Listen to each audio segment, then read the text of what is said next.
Joueur de la bêta ou nouveau joueur, après votre première manche, vous vous êtes retrouvé devant cet écran.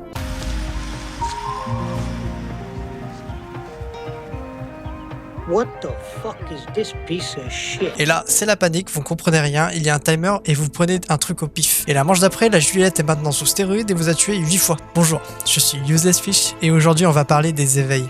Je précise que je m'appuie sur le document d'un top mondial de la bêta du nom de Yuki, traduit par Atsukyo et Zei, je suis désolé si je prononce mal les pseudos. J'y reviens un peu plus tard dans la vidéo, mais merci à eux.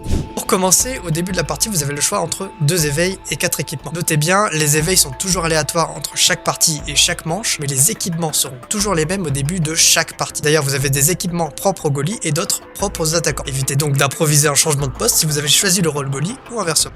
Pour bien comprendre quoi choisir, on va diviser les éveils et les équipements dans 2 sous-catégories. Et en ciblant quelle catégorie favoriser, vous aurez toutes les clés pour vous créer votre propre build pendant la partie. Il y a donc les éveils de type déplacement, ça améliore votre vitesse de déplacement mais aussi la distance de vos dash et TP. Les éveils de force améliorent les dégâts et la distance à laquelle vous projetez les adversaires ainsi que la vitesse du palais. Les éveils de type soutien, tout ce qui va augmenter votre barre de déséquilibre, la régénération de cette barre. Les éveils de taille augmentent votre taille et vos capacités de mêlée, c'est pratique pour la bagarre. Les éveils de durée augmentent la taille et la durée de vos créations. Et les éveils utilitaires, tout ce qui va améliorer votre kit de personnages ou qui ont des effets plus particuliers. On va y revenir plus tard. Ça a l'air de beaucoup, mais vous allez voir, c'est assez simple. Dans Omega Strikers, pour gagner, il faut marquer des buts ou mettre KO. Pour marquer des buts ensuite. Donc si un joueur A prend des éveils défensifs et améliore ses vitesses et qu'un autre joueur B prend les éveils axés sur la dégâts et sur les KO, par défaut, le joueur A va gagner. Et le joueur B ne va pas gagner tant qu'il n'aura pas réussi à mettre KO son adversaire. Et ça nous permet de définir un ordre de priorité dans les éveils que l'on choisit. D'abord choisir les éveils de déplacement et de durée. Vous allez plus facilement vous escape, prendre de la place sur le terrain, vous replacer et vos sorts de création prendront plus de place. Vous pouvez remplacer les éveils de durée par des éveils de type force ou de taille pour les attaquants. Ensuite, adaptez-vous. Vous faites tuer en boucle, du soutien pour avoir plus de vie et du déplacement pour fuir. Vous avez du mal à les tuer et à les envoyer dans le décor, prenez du déplacement pour augmenter votre range d'attaque pour les attraper.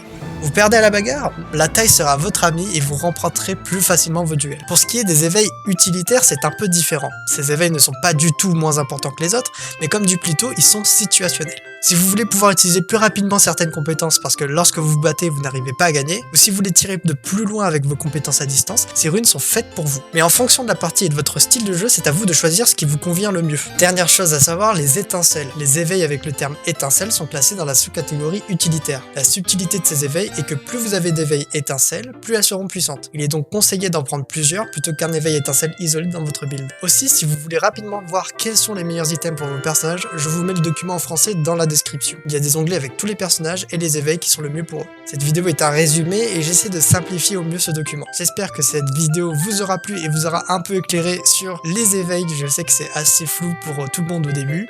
Merci encore à Yuki, le top mondial, pour le document original et à Atsukyo et Zei pour la traduction. Ça a beaucoup aidé même pour moi en tant que joueur. Merci beaucoup d'avoir suivi et à la prochaine pour d'autres vidéos sur Omega Strikers.